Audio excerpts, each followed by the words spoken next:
Bazwa ville, député provincial, le quoi ba meme bino l'hôtel du fleuve.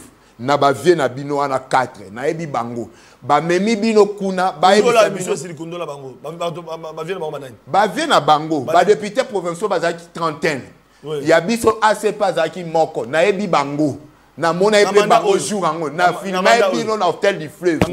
Oh, lobby awa. Ba memi bango ba pesi bango misolo oyo oya 35 millions de dollars ngobila tiki na caisse ya. Ngobila tiki 35 millions. Atika mbongo. Atika nyongo te atika mbongo. Na banda ozela na telemana lo bango.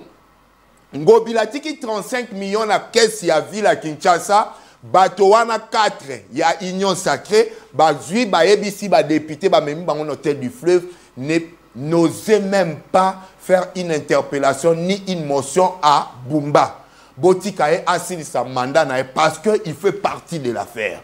Babim, ça 35 millions. On a besoin de l'argent pour les catastrophes naturelles qui se produisent. Donc, Kinshasa a 35 millions. Il y a les sinistrés. Président de la République, IGF, 35 millions Ongo Bila Banda qui bomba na banque par 800 000 dollars, 800 000 euros par mois. Et ça, wapi? On reproche à Argentine Ngobila, si je ne me trompe pas, et que Zunyongo, il y a 400 millions de dollars. Oyo atiki Kinshasa ezali kofuta a complicité naie na président assemblée provinciale Godin Poi ba kui misolo ya l'état sima ya projet ya Zando bozobi population malobe pana. Merci papa Sentinelle. Les Kabongo ezo sala biso kutu ni chaud ni froid ndenge toloba ezo sala pas cité mais pas ces ali nini. Ezali que komona un ancien député provincial Karur Yarmukebai oyo quelques Kinois bandime la kaye ce qui a zoloba malgré ça la rien de concret na Kinshasa mais azoya koloba maye le kuta ne place ezo soit parce que il ment la population mais oui binini ce n'est pas parce que je suis d'Ngobila ceux qui Ngobila yibimbongo na République moi je viendrai te dire même na couze na epso na le kalisu be misote pour que tout nangai na yebi ke Ngobila yibaki Ngobila na makambo Zando il faut qu'il noie tout atelemaka chaque tongo abetela ke maboko Ngobila mbakam ndenga tongi Zando ndenga tongi banzele belé na Kinshasa il faut batongele monument même liboso Zando monument ya Ngobila les attaques que Gentini Ngobila Mbaka est en train de subir aujourd'hui bomoni mukebaya ya lobby Gentina tiki banyongo lukuta vous voyez d'ailleurs mon jeune frère vous azalaka nende élève ya Mukebai tout ce qu'il viendra dire ici batongo liende yango na bongo na ekendo lo baboye lit na bango mikolo tout eza to étouffer lisusu Ngobila parce que ba moni biso lisusu na consultation parce que ba yo qui peut-être na bandenge na bango ya ba misu minei matoi kikalumba yo ki ate ACP ba mbalo ba okota na gérance il faut batinda bango na batuana bokende ko étouffer Ngobila lisusu. Or cette fois-ci ça ne va pas passer. Donc j'ai dit tout ce que les gens viennent raconter au nom de Ngobila tiki banyongo c'est faux. C'est le seul gouverneur Tozo Kotango oyatikali kotika ata nyongo ya retour à Joseph Kabila. Ils ont banque Sabinote. Retour à Joseph Ngakutu na osepela Joseph Kabila zonga na pays pour comprendre que c'est lui qui a rendu ce pays aujourd'hui que tous à la plus na malheur. Ce qui aza libanda à comprendre ngoti azonga na mboka. Est-ce que biso to linga ke bango bazala libanda nous appelons aujourd'hui à la cohésion nationale, c'est-à-dire nous voulons que tous les acteurs politiques, que ce soit de l'opposition, société civile, pouvoir, nous mettions ensemble pour parler République. Et si Joseph Kabila est dehors, c'est lui qui va toujours tirer les ficelles. Donc, que tout le monde revienne au pays. Ndenge na yo ki azokote la do annonce na partie orientale, la partie est de la République. Pour moi, je dis que c'est un plaisir. Et aïe, ce qui a au côté la kuna parce que déjà bande konende bazakuna au bazo bundi sa République. Mais je sais que Mouké akoya autour de la table pour te parler na yesiko République. Qu'est-ce qui se passe? Pourquoi bazo bundi sa RDC? Pourquoi ils ne veulent pas que Fachi akende bien à mandat naïe? c'est une bonne chose. Et ça m'a bêté, je crois que Ekozala Malamuto progresser. Donc on a bandé qu'on a mis opposition au bazar pouvoir. Pas si y a population. Bandé qu'on a ngai ezali mawa. Ezali mawa po ete bandé qu'on a biso bilan eza komata se komata. Ya ba oyo bazali victime ya inondation na ville province à Kinshasa. Balobi ba raison ezali ebele. Oyo esali ete lelo yo to vivre situation oyo tozali komona na mboka na biso. Bandeko na ngai mikakatano eleki na mboka na biso. Ailleurs boyebi ete tango mvula ebetaka esalaka ba catastrophe, il y a des mesures préventives oyo monaka gouvernement songolo pakala à travers le monde na mboka mususu bazwaka ba disposition. Tango Argentine Ngobila, nous avons connu des bilans. Il y a des morts, il y a des milliers de personnes. Plutôt, il y a des centaines de personnes. Oyo ba kufa kiao. Catastrophe Salima, je crois, il y a de cela 3 ans. Si je ne m'abuse pas, il y a de cela beaucoup d'années. C'est vrai, mais tant Argentine Ngobila, nous avons connu de morts. Et Tomonaka, ville-province à Kinshasa, ils ont une initiative. Il y a qu'au curé Bakanivo, na Kalamu, bomonaka misale sale maka ba immondice ba longolaka ba bouchon plutôt ba plastique. Tomonaka ya solo misale sale maka. Tomonaka salongo bandaki ko salema. Tomonaka makambo ebele kasi bande ko balandi. Oye komeli biso balobi ete mvule utaki na Congo central. Maïkiti ti awa. Bomonaki ba disposition oyo zomaki na niveau il y a SNEL parce que Boibi était Nangambo SNEL DDK il y a ville à Kinshasa mon amoka tukuzu ameka kokota kotala likambo itali ville province à Kinshasa pour être lotiliki ezala quand même maîtriser na ba secteur mosusu pour être bato bato lotiliki parce que SNEL azali kobunda kasi Nangambo mosusu ya richi des eaux to connaître les difficultés parce que le maï est comme il passe na ba commune mosusu parce que les émissions population émission ba maman bi popola émission ba bola émission ba oyo bazange sika koloba ba oba kolala na ba tol tileloyo ba oba ko ba te ba ko sala ndenge ni parce que banda ko ekei o émission na bango esika tolobelaka bande ko balandi catastrophe oyo et memedi biso kimiate to moni bande ko bazali héberger na ba site songolo pakala pour ne pas citer ba site wana to mona ki pe ndenge ba misusu ba wele ba matela to mona ki ndenge zali koloba ma pe zali ko salema bande ko balandi mena ngonga o to ebite quelles sont les dispositions oyo mbula matadi azu effectivement pour na batu nyonso bazali ba victime bande ko musu ba bien te na bo bazali ba victime esengeli ko pesa misolo pour bazonga mais ba misu ba papa sentinelle net misu ba benga lelo ba papa sentinelle bazali ko sensibiliser ba plutôt bazali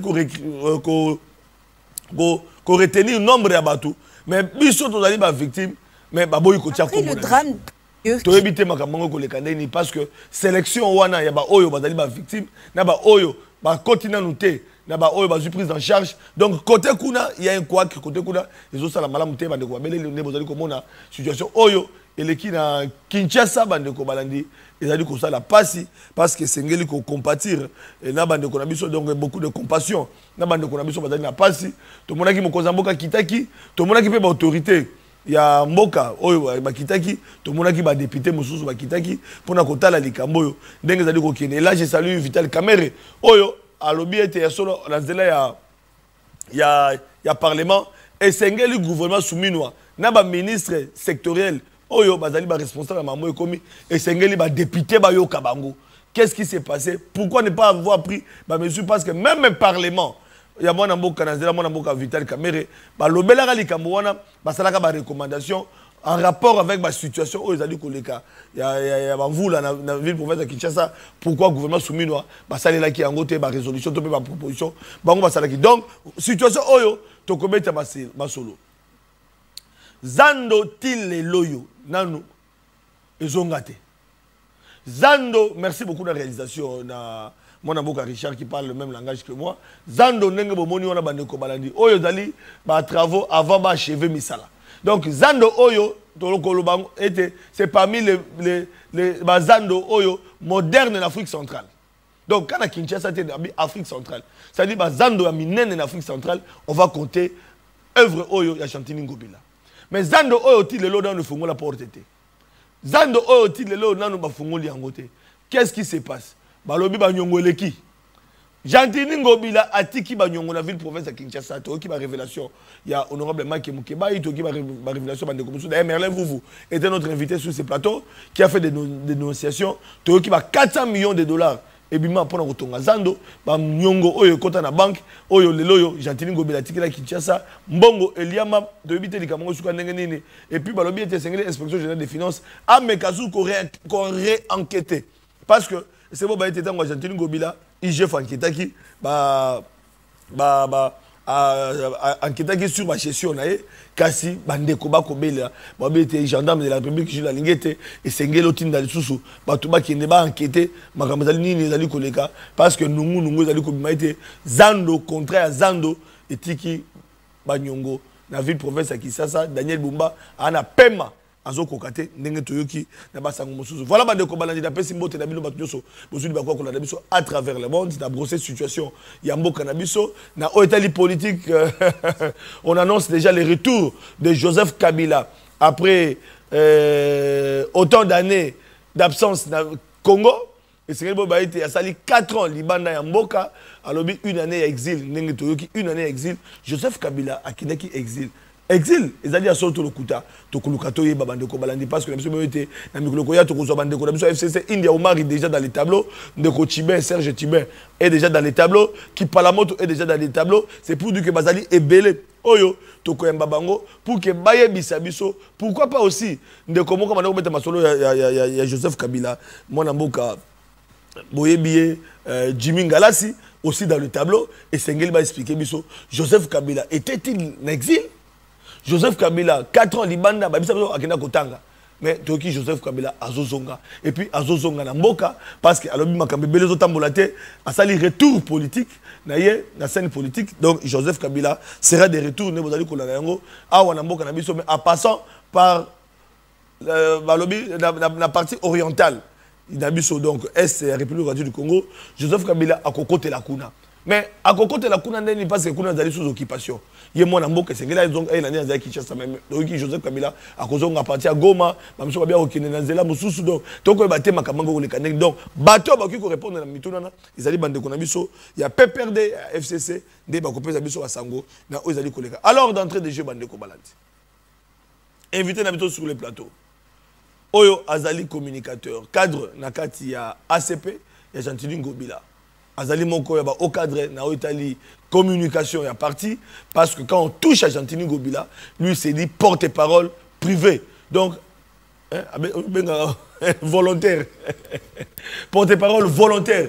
Il y a Gentili Ngobila. Il y a habité sur quoi porte-parole, il y a parce que volontaire, on ne peut pas foutre à maraté, tu habites sur voilà, donc, il s'agit de Mwanamboka Academia et Mango Mango, au Messana Kolane na débat, mais le fauteuil d'honneur.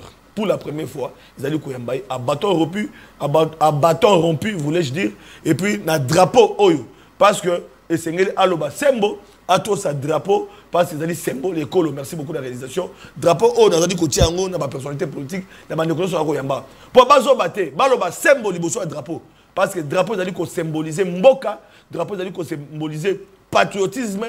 Drapeau allait ko symboliser bon moko, bon somi ya mboka na biso et sengeli to trahir Congo te. Voilà. Moi, Namboka Emmanuel, plutôt Academia et Mangobango Boy Malom Pembote. Oui, Mbote, Papa Sentinelle, Mbote na balandi émission. Je jure que dire la vérité, rien que la vérité. Nengo Utoloba, na banzete drapeau Nengo Lobi, c'est symbole monene. Alors, ceux qui peuvent battre Balekia na Olinga Baloba Kaba vérité. Ndenge pena landa ki ba invité na yo ebele o bazo le kawa misusu bazo ya kokosa.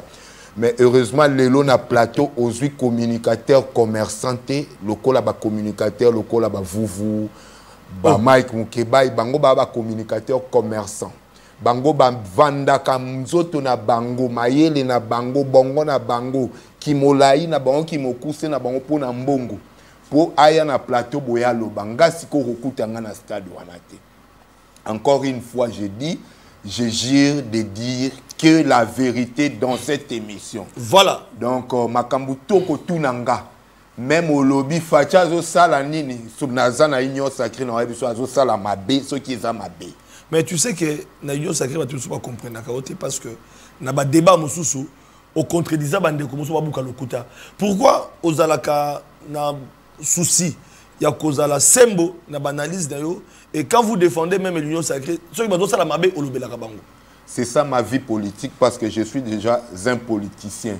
Au moni politique batu ba komyo définir angolo lenge ya mabe.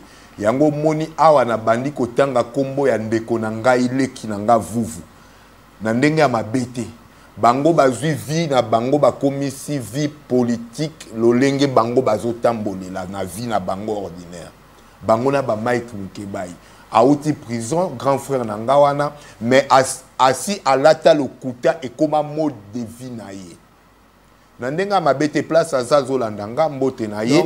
Donc a commis ça style de vie na ye lokuta.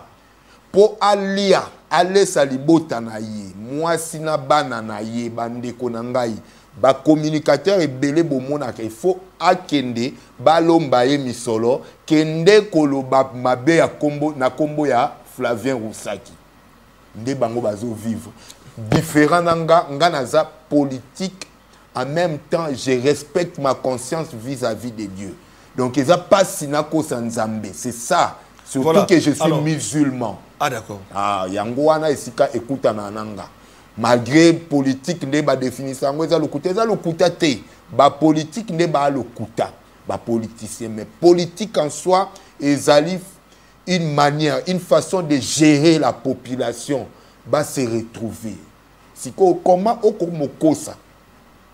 C'est ça, c'est que bandeko baoya na ngona plateau koya koko c'est la ngobila makambo tozo kota malembe koya koko c'est la malembe Roussaki académie makambo malembe tozo ke malembe mwana mboka académie emango cadre na ACP ya Gentini Ngobila Gentini Ngobila oyo balobi ya bomi ville province ya Kinshasa Gentini Ngobila tikeli bumba banyongo Gentini Ngobila atikili boso ya hôtel de ville Bosoto nzele zalaka susu te Gentini Ngobila Gentini Ngobila bakino bazoko bakanzi Gentini Ngobila babia ko madame mabanga. Alors mwana mboka Emmanuel Academia emango boni santé nano ya parti pe ya leader na bino Gentini Ngobila.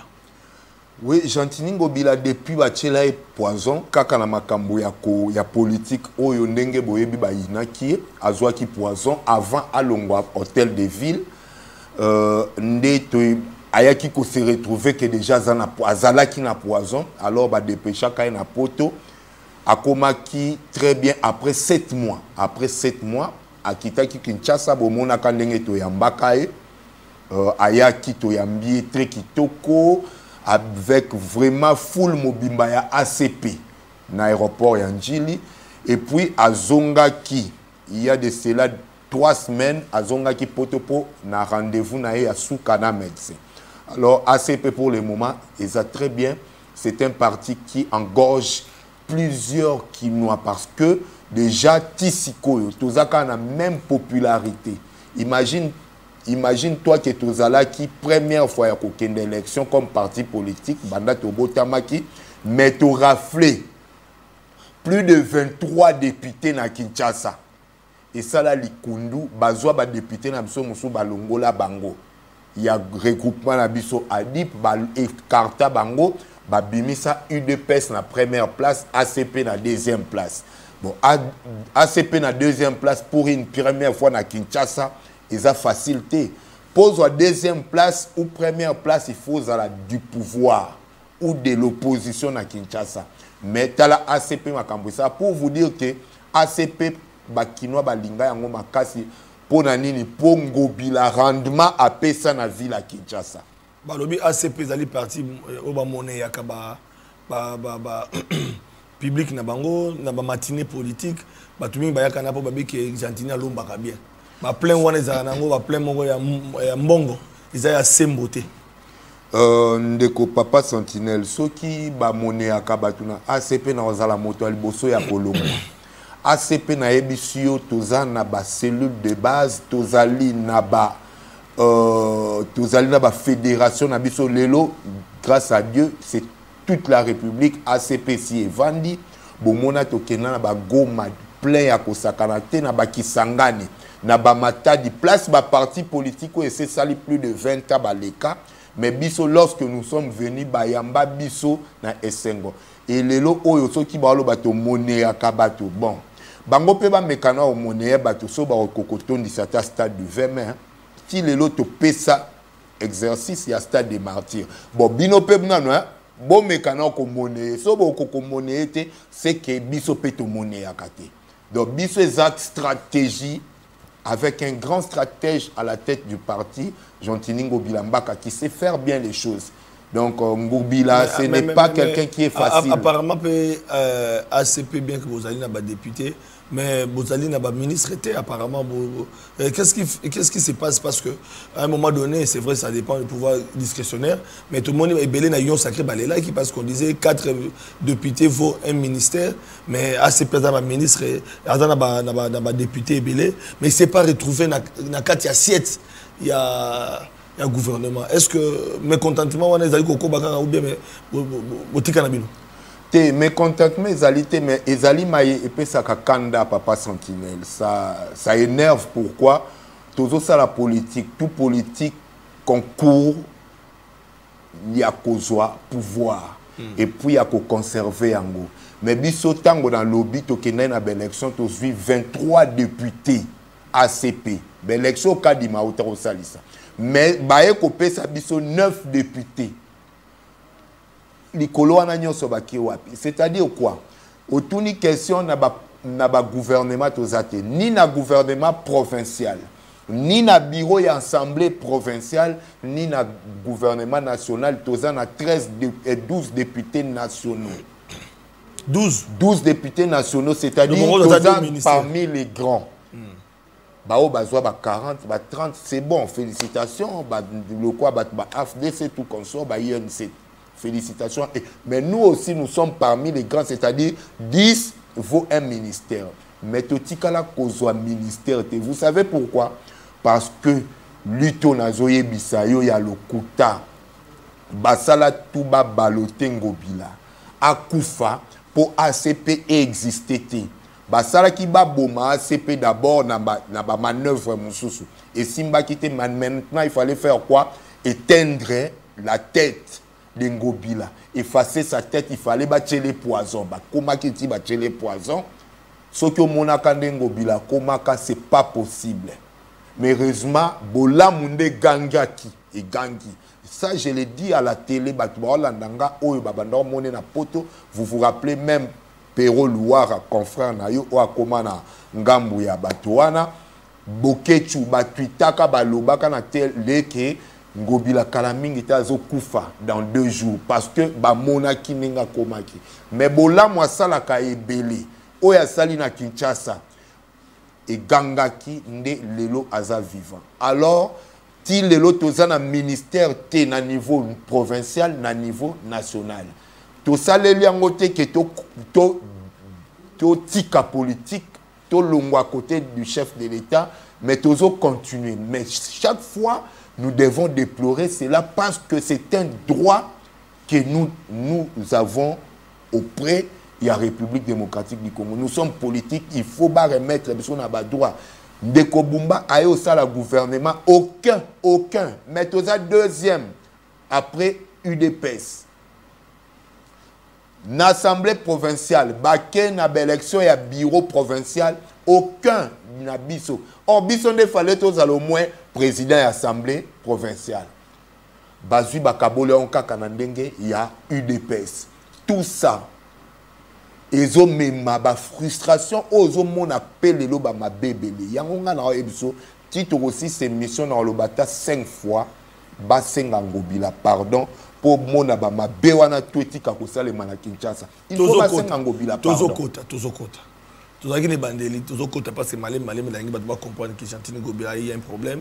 Et puis, partie santé, et puis vous avez été victime, selon la répartition Nenge Salemaki et consultation et bandit. Est-ce que ACP qui n'est la cahier de charge par rapport au gouvernement d'Union nationale pour que les loyaux ACP soit la deuxième force na Kinshasa, ça appelle quand même la représentation du gouvernement d'Union nationale. Est-ce que vous avez des consultations? Si, nous étions allés à la consultation. Nous étions d'ailleurs, je crois, l'ACP était parmi le deuxième jour. Nous étions consultés le deuxième jour, un mardi. La délégation était conduite par le secrétaire général Charles Mbutamuntu et les autres députés Nabiso locaux, l'honorable Bonzeke. Je vois la secrétaire générale adjointe, Laetitia Benaka Bamba et les autres accompagnant qui délégation Nabiso auprès à conseiller spécial Eberand, déclinant qui cahier des charges Nabiso. Et ce qui m'a plus attiré, c'est que Baloba qui président national Gentini Ngobila Mbaka a martelé qui sur que Azala quitté mais a Ebisaki Bango bon martelé que nous sommes en train toujours d'appuyer, d'accompagner, de soutenir le chef de l'État malgré tout ce qui nous est arrivé. C'est-à-dire que concrétiser RDC est toujours forte. La RDC doit toujours être forte. C'est ça, Oyo, Ngai et Atiraki Ngai. Mais je sais le coup la toqué ma consultation. Aujourd'hui, Nayebi qui est président de la République, Ayebi Nyonso Oeleka, c'est un papa qui connaît tout ce qui se passe, tout ce qui s'est passé, tout ce qui arrivera de fois à Ebaka. Donc, Ndebi Sotokomo Senge na ACP, cette fois-ci, tous en a posé à travailler pour surtout problème où ils en a est. Tout même sous changement. Même ici à Kinshasa, nous devons travailler. Nous avons notre expertise. Le président de la République, des fois, tranché ma Kambouana. Parce qu'aujourd'hui, je vous dirais, il y a même un complot. Il y a autorité. Même il y a Katia Union Sacrée, je vous dis. Bangonde Koutou Bazaki Zalaki Pena président, présidium, tout consort. Bazo Kangaka, député provinciaux. Même à Bango, hôtel du Fleuve, on a une trentaine de députés. Poka Kabake Yebisa Bango, gardons celui-là à la tête de la ville. Botikaye, Yekuna, il faut effacer. Bazo effacer kaka ACP. Mais cette fois-ci, Yebisa Bango, ça ne va pas tenir. Et puis, Tokota la nana Bango Zolo na Zolo. Ce qui se passe à l'Est, ce qui se passe aujourd'hui à Kinshasa, Bango Baoye Bate, Kezali déjà kaka ba frustration, Bango Bao provoquer. Ce n'est pas le président de la République. Ozo kota malem malem, mais il faut mal dossier inondation tout au Belango, na dossier à Zando. Et on a brosser quelques questions d'actualité. Oui, il faut na développer kamuke na ba questions autour na po batu. Na lingité batu bati kala likolo likolo. Batu faut pas comprendre même ce que subit Gentini, les attaques que Gentini Ngobilamba est en train de subir aujourd'hui. Bomoni Mukebaya, ya lobby, Gentini Tiki Banyongo, Lukuta. Vous voyez, d'ailleurs, mon frère, mon jeune frère, vous. Azalaka nende élève ya Mukebaya. Tout ce qu'il viendra dire ici, Batongo liende yango na bongo na ekendo lo baboye. Lit na bango mikolo tout eza to étouffer les sous Ngobila. Parce que moni biso les sous na consultation.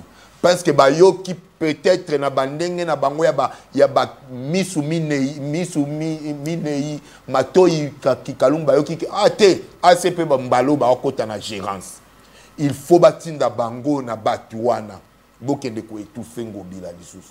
Or cette fois-ci ça ne va pas passer. Donc j'ai dit tout ce que les gens viennent raconter au nom de Ngobila Tiki Banyongo, c'est faux. C'est le seul gouverneur Tozo Kotango Oyatikali Kotika Ata Nyongo ya infanté. Bango bango na moni moté mezobeta bango bango parce que nuito kotalika bango.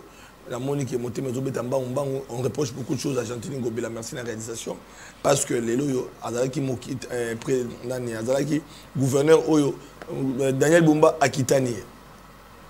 Retour à Joseph Kabila. Ils ont banque Sabinote. Retour à Joseph Ngakou, tu n'as pas Joseph Kabila Zongana pays pour comprendre que c'est lui qui a rendu ce pays aujourd'hui qui est à la plus na malheur. Ce qui azali banda à comprendre ngoti azongana mboka. Est-ce que bisoto olinga que bango bazala libanda nous appelons aujourd'hui à la cohésion nationale, c'est-à-dire nous voulons que tous les acteurs politiques, que ce soit de l'opposition, société civile, pouvoir, nous nous mettions ensemble pour parler République. Et si Joseph Kabila est dehors, c'est lui qui va toujours tirer les ficelles. Donc, que tout le monde revienne au pays. Ndenge na yo ki azokote la do annonce na partie orientale, la partie est de la République. Pour moi, je dis que c'est un plaisir. Et Aya, ce qui a au côté la Kuna, parce que déjà, bande konende baza Kuna, au bazo bundi sa République. Mais je sais que Mouké akoya autour de la table pour te parler na yesiko République. Qu'est-ce qui se passe? Pourquoi bazo bundi sa RDC? Pourquoi ils ne veulent pas que Fachi akende bien à mandat naïe? C'est une bonne chose. Et ça m'a bêté, je crois que Ekozala Malamuto progresser naïe. Voilà. Moi, je suis un maman Likambo. Dossier Zando. Avant qu'il y ait une inondation. Dossier Zando, réalisation sur Ngabiso, on a Zando, on a patrimoine. Est-ce que moi, je suis un mango? Zando Oyo, tout le monde a bilili, réalisation sur Ngabiso, tout le monde a Zando, on a bilili. Denge Tongami, Misoloboni et Kotiawa. Contrat Oyo et Sali Zando. Gentili Ngobila, Azoka Ngonengeni. Parce que on reproche à Gentili Ngobila, si je ne me trompe pas, et que à Zunyongo, il y a 400 millions de dollars. À Tiki Kinshasa, à complicité, naie, na président de l'Assemblée provinciale, Godem Poyi, bah, Koui Misolo, il y a l'État, si il y a un projet, il y a Zando, aux obi population, merci Papa Sentinelle. Les Kabongo ezo salang biso kutu ni chaud ni froid nenge toloba. Ezo sala pas cité mais pas ces ali nini.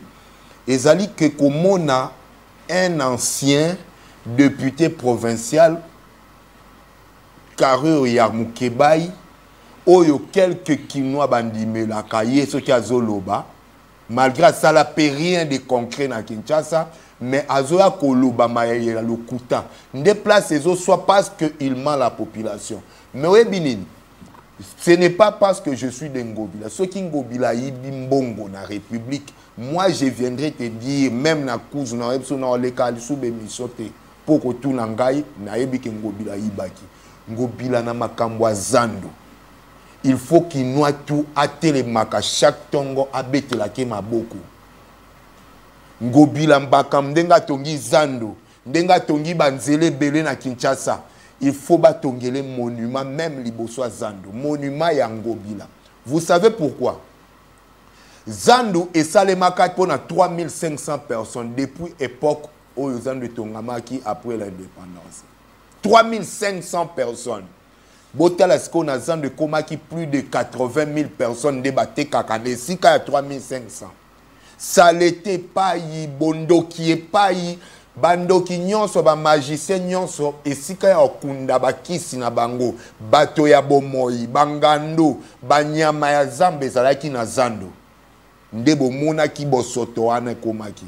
Alors Ngobila yaki otala bino il faut to boma yango Zando ekotisaka mbongo na Kinshasa koleka ba pilier nyonso koleka même ba DGRK. Mais Zando Nathan Kimbuta et Banda Koti Salisou Misolote qui prenait cet argent. Un étranger Hassan, Libanais. Ndengo Bila, mais c'est un pilier qui doit à Kinshasa beaucoup d'argent. Kinshasa Zozanga Misolo. Pourquoi boy? Allez Totonga Zando. Nde Ayakio le bateau qui Totonga. Si ko pona Kotonga Yango, il fallait to recourir na gouvernement central PAP Samiso. Gouvernement central. À lobby. Bozela. Ndengo Bila, alobaki, azongi na assemblée provinciale, alobi na bango, kozela, et kosimba te toya bima pe na ville à Kinshasa, tout salé le côté. A recourir vers une société qu'on appelle Sogema. Cette société a yesiko comme caution morale.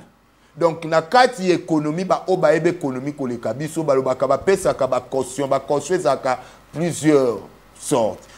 Sogema est comme caution morale. Ngobila akena banko baboyi pona nini boboya. Non Kimbuta atika ki banyongo ebele yango ba bank tout pona ville à Kinshasa moyen de faisate. Moyen to PCP misolo atonga tam 1 km exact. Ngobila azoe Sogema ke vers Sofibank nde basololi. Balobi, ville à Kinshasa, pondenge biso to sojema otongela ko zando poto ndima ozala pe crédible. Okobanda. Kochana compte moko babengi séquestre compte wana ezaneti ndenge to ba compte wana exacte et vanda na banque. Mais da compte moko eza bien surveillé. Ville à Kinshasa banda ki ko cha 800 000 euros par mois. Donc, ville à Kinshasa, ado futa nyongo. Ado futa, ado chaka pona nini. Bon, misolo ane za ya ville à Kinshasa. Mais si ko ezalaki partenariat public-privé, nde babenga kayango, na bae basala économie. Et ça, les makana bamboka ebele. Po Congo na biso, misolo ezate. Balobi botozo sala na bino, partenariat public-privé, PPP. Bache misolo. Ndengo bila zando bomoni esila sikoyo mabe ya mwana mbato eza wapi po atongi sikoyo bazar na 54 millions po tuni etungami na combien 54 millions sikoyo zwa zando na tuno kaka question yo pe na tuno te question pour répondre mais na tuna banakini boyoka centre financier o eza côté affaires étrangères etungami na combien 500 millions de dollars.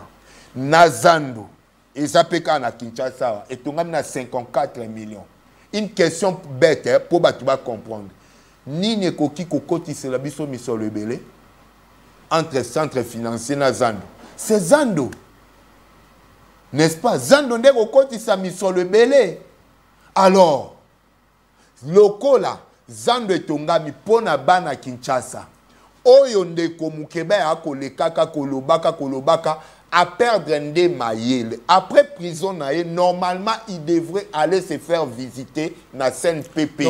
Yango mona même balansaki ba visite na CNPP gratuitement. Maki Mukebai, qui sera notre prochain invité dans les jours à venir, a été clair sur certains points parce que Bitumba il y a honorable Mike Mukeba dans l'Assemblée provinciale.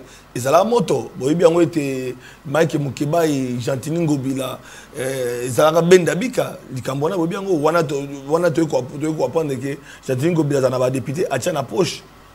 Aujourd'hui bien on wana masolo lokuta. Oui bien on. Et Mukeba a démontré makambebele au regard de la situation plutôt la gestion il y a ville province à Kinshasa où ils ont chaotique et pas Gentini Ngobila selon le député provincial Mike Mukeba à son temps. Mike Mukeba aza mutu oyo biso to benga kaya matalana aza mutu ba spectacle.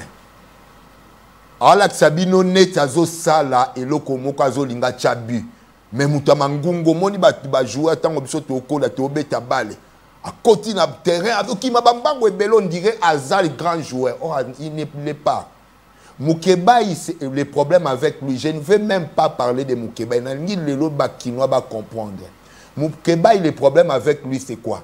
Lui, lorsqu'il se sent déjà piaka, il doit aller auprès des autres pour sous-traiter à comme tirer sur un politicien. C'est pourquoi vous l'avez vu, Zala qui n'a une majorité.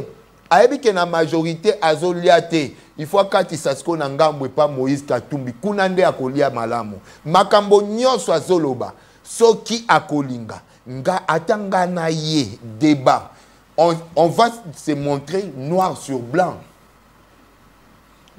Merlin vous voisin sous-traité l'issue ya Mike Mukeba nga nazo tanga maître na ye Mukeba ipe azana ba maître na ye ba politicien ba ebisi ngobila ba olinga ba PC l'issue force na mboko boluka l'issue bo étouffé ngobila bakendende na justice na ye ngobila n'a rien détourné ngobila tiki c'est le seul gouverneur atiki nyongote Kinshasa bolandanga Mango nanzolo ba toyoki ngobila atiki li bumba ba nyongo bumbo Daniel Bumba a gouverneur. Oui. Asa Lobango. Te yoka. Ngobila akoti dette au Kimbuta tikela qui il y a 74 millions, 74 millions de dollars américains. Bakangi ba banque nyon son Ngobila zaki ne sika ozwa ata nyongo te ni ata osenga aide. Ngobila a construit même les routes boyo kawana belenge saba pont bongolo ba veni kikwiti ba venir se komaf ba venir belé wana avec les propres moyens de la ville. Et dites-moi, Mbongwango Oye Atik a empuré Nyongo Oyo Kimbuta Tikaki a voilà, construction, merci beaucoup. Heureusement que Bozanango Oyo Ezali réhabilitation, il y a Pont Bongolo, Avenue Bongolo. Avenue Bongolo, Enga Ezala Lelondengo Moni Batu Basali inondation na Djiliwana. Boye binde Bongolo, Zaki Pont Wana Ezala Elisu Te Batu Wana Bakoma Mela Mai Mkonyoso. Skoneti Mbula Lelo Oye Betaki. Oya Lobe Bete et Bimisi Batuna Banjili Masina. Bongolo Pe Enga Ezala Bongo. Mengo Bila vient de 1984, le gouverneur Bazalate, point Boukana déjà. Ngobila ya la musi point na tongiango. Aki a tongi nzela molaï lokola sekomaf. Azui a débouché, a désenclavé 7 communes. Kasavu, Bungiringiri, Selemba, Ubumbu, Makala. Kotongela bango elengesa. Kotongela Kinshasa elengesa. Tout ça bon mon ango muke. Atongi avenue Kikwiti, avenue Kouta Bumbu. Kuti koya ko bimana sima ya fikini. Batuba ebene ba batika avenue Lumumba, boulevard Lumumba, ba comment lekela kuna so ba utimba mo ba monga fula. Ba lekina ba manifeste wana zui pena kiti, nzela selemba wa zui manifeste Sengo Bila. Avenue Chaba avec l'éclairage public ndebo comment leka. Sengo Bila. Zando ngobila tiki nyongote mukeba eloko esale ezani bande konanga Kinshasa aza moto malamu a moto ya mayeli meloko esale soki mpia kaka ki betie. Je suis communicateur, je vous dis, il va recourir auprès des gens que neni nina beta mutu wana bapesie misolo kende ko sabo ya bandaki oyepa ngobila ti aza nani député provincial na époque Ngobila. C'est normal parce que député provincial. Ah bandaki ko yande ko zwa misolo. Bandaki ko contrôler gouverneur. C'est bon, yendi bangonde ba konza gouverneur. Abandaki ko ya ko zwa misolo. Tango ka Ngobila miskeba kabela kaye, Ngobila kabela ka moto nyonso. Azanango avant comme même gouverneur à Maïndombe. Ceux qui savent Ngobila, c'est un entrepreneur de longue date. Tous les politiciens au bazar lelo baye billet à part na politique. Ngobila. De bateau baye baketende ba confondaka. Lui ne peut pas détourner l'argent au bawana détourné. Lui d'ailleurs a donné sa poche. Na le bango na code bato ba comprendre. Il a donné sa poche pour la ville de Kinshasa. Je kokwa wa ayaki non pour ça l'intérim. Asali kaka Wileri na kasavubu asenga mbongo combien il loazo sengango. Il n'a pas menti, c'est-à-dire que la ville n'a pas assez d'argent de batu kanisaka. Bumba aujourd'hui nous dit quoi? Il a déjà construit combien? Hier je lui ai suivi sur Top Congo, qu'est-ce qu'il disait? Sur 62 km déjà na Tongi sur 40 km. Ceux qui nous suivent peuvent vous écrire. Toba benga yo ba ebiso quel nzela Bumba asi a signé nzela na ndenge Ngobila signaka elengesa Ngobila avenue Kikwiti Ngobila avenue Chaba Ngobila Sekomaf Ngobila Pont Bongolo Ngobila avenue Bongolo Ngobila avenue Birmanie Ngobila Makanza Ngobila Makanza bomona rande bokoma olekango. Alors Mukebai et vous ne doivent pas emballer la population batikalaka na bongona et na mayelo bangoye la population de Mukebai pour ne pas tout ça débat individu honorable te bengaye Mukebai il n'est pas honorable, c'est quelqu'un qui que la population a désavoué même Azalaki député non il n'est pas honorable député vous méritez être honorable pas Mukebai. Mukebai honorable Oyo Azalaki député tango Ngobila Azali gouverneur Oyo a soulevé ka babiloko ebele Oyo Ngobila Azali ko sala ça l'a coûté, il a risqué même la prison du sous malgré qu'il a côté sous prison. C'est pour dire que il a révélé babiloko ebele Oyo Azali ko sala la gestion ya Gentili Ngobila. Alors pour ne pas rester dans le dossier Azando, mais il y a des montants tout ça koyoka. Est-ce que Ngobila a commis ça bon on approche pour l'autonga zando topé mbongo ya l'état contribuable congolais ba taxe oyo bango bazwaka na hôtel de ville oyo bango bazwaka na ba DGRK nde esalike batonga ba balabala ba biloko wana et zando particulièrement parce que c'est de cela qu'il s'agit yo mo lobi ke dali il y a 40 millions de dollars parce que oui non Batongi Zando na combien? Batongi Zando 54 millions de dollars. Voilà, Mbongo américains. Mbongo wana Batongi Zando. Sikoyo ville abandaki ko pesa caution. Abandaki ko pesa kambongo pour rassurer Batongi la kabiso et c'est lui maintenant qui va gérer Zando pendant 25 ans. Et ça les mana ba pays oyo baza développer.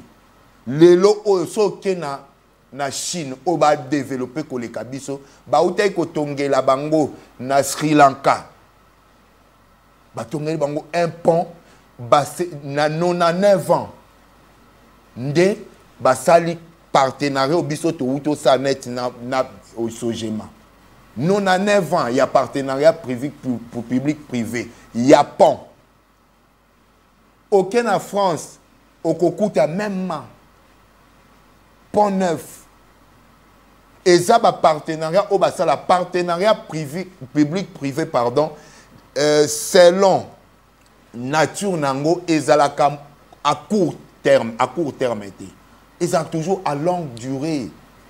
Alors tu retenir ndé comme keba ndenga na yeba ke mayele mais azali sou mayele ke ezana nyongote oyo Golden Boy a facilité qui Ngobila Zando ezana nyongote na ndenge nini ke il faut zala clair na ba j'ai des montées j'ai des montées je suis clair yondo zone Zando ezali na nyongo 54 millions de dollars te oh na lobby Zando tongami na 54 millions ville ekosilisa yango pendant 4 ans c'est ça les partenariats public privé ba document et salema ezate ke ba lekela sima mu Congo to ba ibi po ba tonga non bumba ko futa ngona mbongo nete ningo bila tonga ezandu na mbongo nga lobi teke ngobila tonga mbongo na zandu mbongo na zandu pardon zandu na mbongo j'ai dit ceci na makambu pe mususu il a servi la ville en tant que patriote mais awa bumba te mtocha na poche na salaire nenda futa nyongo non il va remplir les contrats ou les partenariats, c'est la continuité des affaires de l'État. Et c'est lui qui va venir la même chose. C'est comme ça que ça se passe dans tous les pays du monde, surtout les pays qui sont développés. Motoloko la Sogema a crédibilité na yanje batongeli biso gros bazar. C'est le plus grand marché central en Afrique mobile. Afrique centrale T. Afrique mobile. Ah d'accord. Ça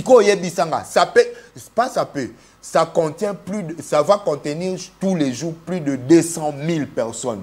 Et les kits stade des martyrs. Et les kits centres financiers batongi à 500 millions de dollars. Mais les gens ne voient pas ça. Lobini Ngobila déjà a na scène politique. Déjà Zoya. Teto bandako étouffé. Donc pour Nabino ACP ils complot. Donc, aujourd'hui, c'est autour de Ngobila, Tiki Nyongo pe na ville te. A Tiki Nyongo te, Ngobila, c'est le seul gouverneur jusqu'à présent. Oyo a sali plus que tous les gouverneurs. Mais moi, j'ai toujours dit quoi?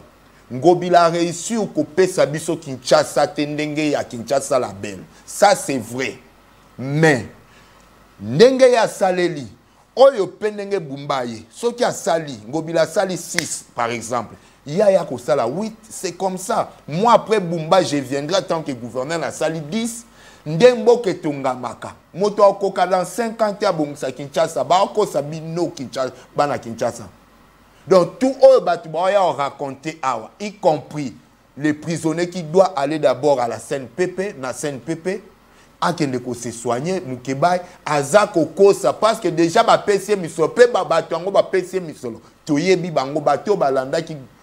Sénateur Ngobila, na émission ya confrère na Tosuwa Bayokaki, Ngobila lobi ba ayebi batuana, déjà comme biso na matoi, Kinshasa lokomote bombanaka. Donc Mukeba itozo loba contre ta ville.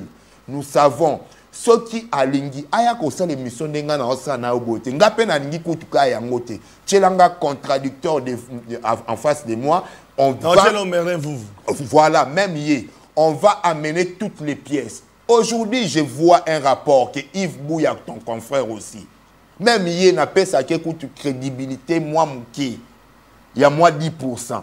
Mais elongwe les sources pourquoi parce que a vu rapport il y a ODEP a collé yango na tweet naé pour justifier les mensonges au nom de l'ODEP. Or l'ODEP il y a zo recourir nini na rapport il y a Cour des comptes.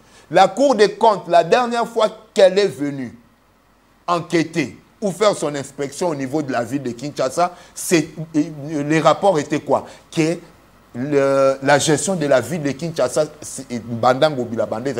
ça c'est le rapport de la Cour des comptes. Rapport, il y a IGF, même.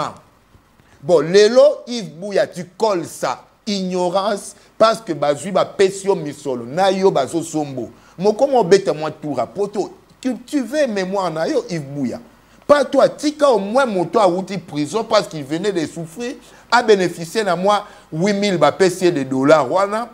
Al boko la libota mais boya koko c'est la ville makamte bozol ko c'est la ngobilate c'est pourquoi biso tozolo baboy voilà même à pour clôturer le sujet na parce voilà. Que là c'est un débat contradictoire yango na oloba et puis mutu ngo ko ya débat contradictoire aya ko bavarder té aya na ba pièce justificative moi aussi je m'amènerai avec le mien parce que je nazanango ti nazoloba no wana ba pièce tout ezali Ngobila apura toutes les dettes. Oyo ya kutaki ya kimbuta pe atiki dette te. Ndenga banda lo batanga banda gérer, je ne laisserai aucune dette. Lelo oyo toutes les constructions on a otanga awa c'est vérifiable. Allez vérifier toutes les avenues na otanga. Personne ne l'a fait parmi les gouverneurs. Donc, Kimbuta est là, il peut appeler. Nous retenons à ce stade, parce qu'il nous reste 10 minutes, nous retenons à ce stade que Jean-Tini Ngobila a tongi Wenze, grâce à management, voilà. Mais Atiki Nyongote. Donc Bumba a hérité Nyongote. A hérité Nyongote. Partenariat public-privé et ça Nyongote. 54 millions wana. Ils allaient mbongo bakaboli na godé pour y péter. Oh, mais. Oyo kate yango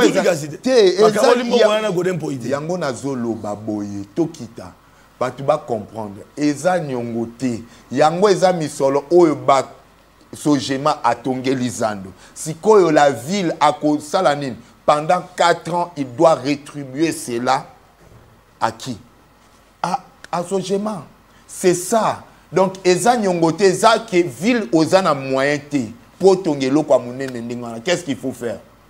Il faut chercher un partenaire. Il faut chercher celui qui doit t'approvisionner, celui qui doit te donner les moyens. Atenda Luka qui Sojema, c'est force, il y a crédibilité auprès des banques. La ville n'avait pas la crédibilité, ta ville à de Kinshasa. Ville à Kinshasa na biso, azan la crédibilité auprès des banques, tant Ngobila a un pouvoir. Parce que Kimbuto azaki avant Ngobila, atika ki banyongo alors ba bloquer toutes les banques. C'est comme ça la gestion de la ville. Connaissant cela, lui, Moukebaï, il sait ça, il connaît bien. Connaissant cela, lui, Azu Azipi Matoine, Azu Kande Mbongo, Poya Koko Saka Kinshasa. Parce que Ngobila Zoya Kinshasa la semaine prochaine. D'accord. Va porter des plaintes au lieu de Koya ko salir moi na batu. D'ailleurs, ils ont provoqué Kanini. Tango zoyi na moto nzamba zala na tous les jours. Ozo mi bende la libabe ya vi mobimba. Alors, maintenant la hôtel inondation en ville province de Kinshasa, balobi zali mauvaise gestion ya ville oyo ya Ngobila et kelelo yo atika ba caniveau bouché, atika mambebele ele kamala mute ici film vous le beta batu bazindi. Jean-Tini Ngobila responsable ya ba inondation en ville province de Kinshasa 5 minutes. Ça c'est encore un mensonge. Naotoloba Ngobila a fait tout malgré que le gouvernement national ne faisait pas en sorte Yakopé Saïba rétrocession. C'est que j'ai dit tous les députés provinciaux laissés au bas à une époque wana mais Ngobila avec son management local a parti à Bongolo wana na autopeso exemple. C'est même avec le Pondjili. arrêta pas yango atonga pont tala pont wana etongama pont moderne durable d'ailleurs ti le lo quartier wana ya Bongolo bavanda kimia bakoma baloba non makamna loba so nazokosa non, je jure de dire que la vérité. Alors, avec ma catastrophe, les images, voilà, il y a ma catastrophe. Est-ce que les gens vont sauter tant qu'il y a Ngobila, il y a un écrit et que Ngobila ne savait pas maîtriser l'administration population. Ngobila, connaissant que Kinshasa est un abosoto, qu'est-ce qu'il a mené comme politique et assainissement? N'est-ce pas qu'il y avait Atikaki Awa partenariat nanani na société oyakiba turc Al Bayrak qui bangonde bayebi ko sala assainissement malamu et ko éviter ba drame lokolo euti ko sala mawana na changu na sala na bango ba travailler assainissement na Kinshasa ba na plus de 120 engins pour na ko travailler assainissement et ça na TP na première rue tchatcha nango na ba actualité na na ba tant ça remise surprise na Bumba atikele banje atikela yango to ba filma tango Ngobila kota lango na kati ya garage wana ya TP 120 engins. Où sont allés ces engins?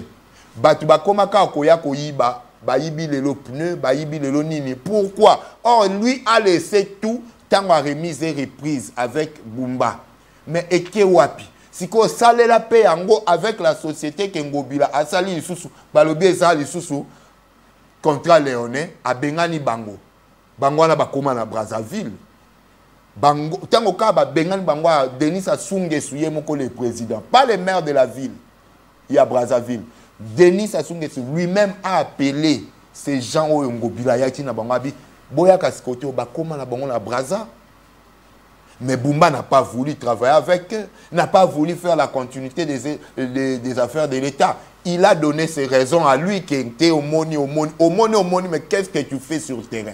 Donc c'était déjà le travail Ngobila Banda qui ça là pour assainissement et tout ne devrait pas se faire au même moment.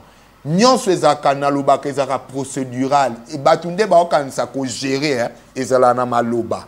Ko gérer ezala na maloba te ezana pratique. Alors, ce qui est comme gérendo koyeba, batulo kola bango tozotanga awa atikala koteka tana li gablo te ata ya kimbiolongo. Abana ne ko commander kaka ba journaux, a komi a tche ba koteka, a ibaele misolo. Metango journal pe silangala. Wapi musala osala. Et comme il faut le kana télé, na télé ba tcheka nde ba pesie misolo po afinga ka bango bila. C'est ça, Mukeba, il vit comme Baba, moustique. Moustique pour vivre, il faut le sang humain. Voilà. Donc il faut faire Bangobila Makila pour vivre. Ngana zo pekisi, aza kulut nanga, je l'aime beaucoup. Et puis aza na mayele, mais mayele ana zo tekiango. Voilà. Namoni masolo oyo ezoko bakaka na kokoba mona mboka emangomango academia. Tobaki drapeau oyo ezali ko symboliser sembo. Donc il toko retenir Gentili Ngobila atika nyongo na ville province ya Kinshasa te Bumba akuti nyongo te Zando etongami na stratégie oyo ye asali pe atikele Zando. Mais pourquoi Zando na ezofungama te? Zando normalement président de la République ayaki koloba nandeko oyo Bumba akomi gouverneur qui ba fongola yango te. Et Sengeli Babongisa, Batonga Bavenu Oyo et entouré Zando. Entre autres, avenue Kassavou, Bouyamonene, Wana, Rwakading, les avenues Oyo et entouré Zando, quoi. Du marché et toutes ces avenues juste là. Izakaka. Atiki Bavenite Oyo, Bumba Kuti. Gentili Ngobila kei atiki babalaba les até pembeni ya Zando akotonga. Il faut Bumba tonga ba zela. Gentili Ngobila ba vidéo ezali. Au moni be mission il fallait tout ça en passer yoka. Gentili Ngobila lança ba travaux ya venu Kassavou. Ba RIA yeli sou ba lancer ba travaux. Qu'est-ce qui se passe à Kinshasa? C'est du cacophonie. Ngobila a lancé qui ba travaux, c'est-à-dire déjà après ça qui société Aron Sefouba Tonganzela avenue Kabamba Ngobila a déjà contrat na Aron Sefou mais bon tout na lisous boye bisabino Bumba et lisous na société Musunde Fouetongango mais ça c'est pas conflit ya ba contrat Non, eza conflit ba contraté, c'est quoi? Eza koyeba ko gérer. Yango même moi je regarde le président de la République. Donc Bumba a géré ville malamute. Bon, na lo bazo gérer malamute. Entre Ngobila na Daniel Bumba. Non, il n'a pas encore fini son mandat. Mais Ngobila déjà na une année il avait déjà commencé à construire déjà une avenue qui était déjà palpable et linguesa. Il avait dégagé toutes les hautes poubelles, géantes poubelles au Kimbuta Tikaki. Ngobila avait déjà, voilà, Ngobila na une année naye, Ayaki a pesi vie na DGPEC, qui n'était pas encore une régie financière. A pesi yango a arrêté P et comment vivre les lots comme régie financière. C'est Ngobila. En 2019. Donc, moi, je regarde le président de la République lui dire ceci. Je vais dire ceci au président de la République. Pour terminer. Oui. Pour terminer. Yango, Nambo, Cannabiso, ba souffrance et belé. Pourquoi? Parce que ceux qui viennent au pouvoir ne savent pas respecter la continuité des affaires de l'État. Celui qui vient veut faire ses projets ou ce qu'il veut. Oui, c'est bon.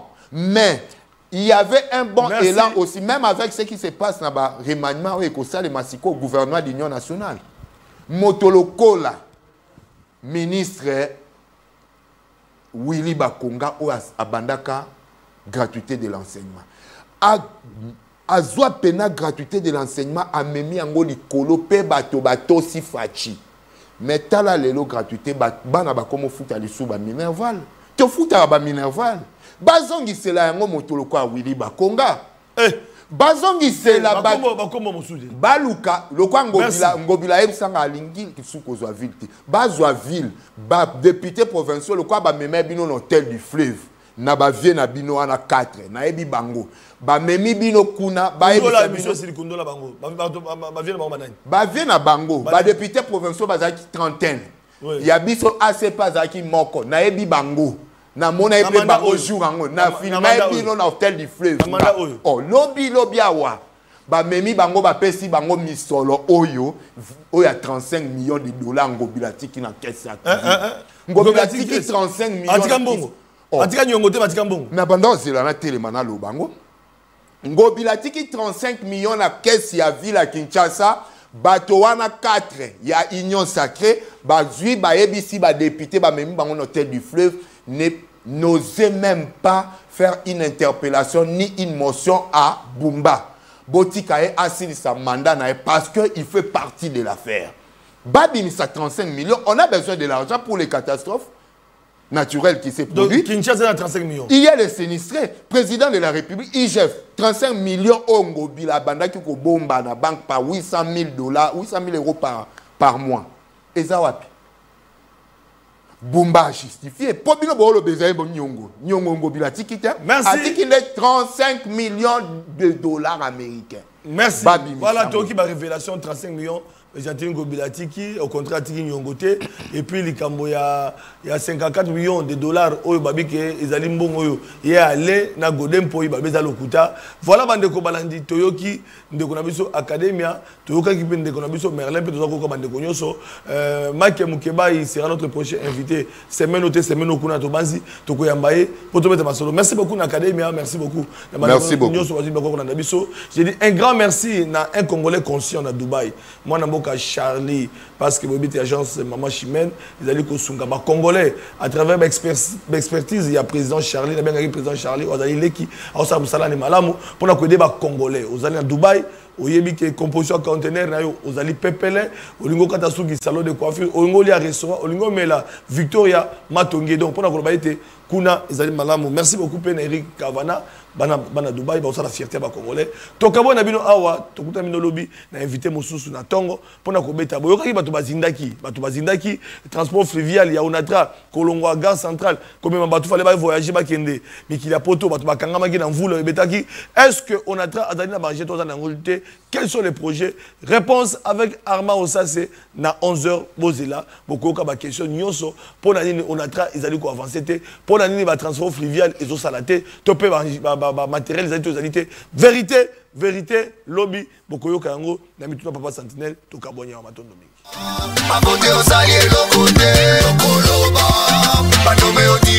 c'est trop. Les Congolais, 30 ans, c'est trop.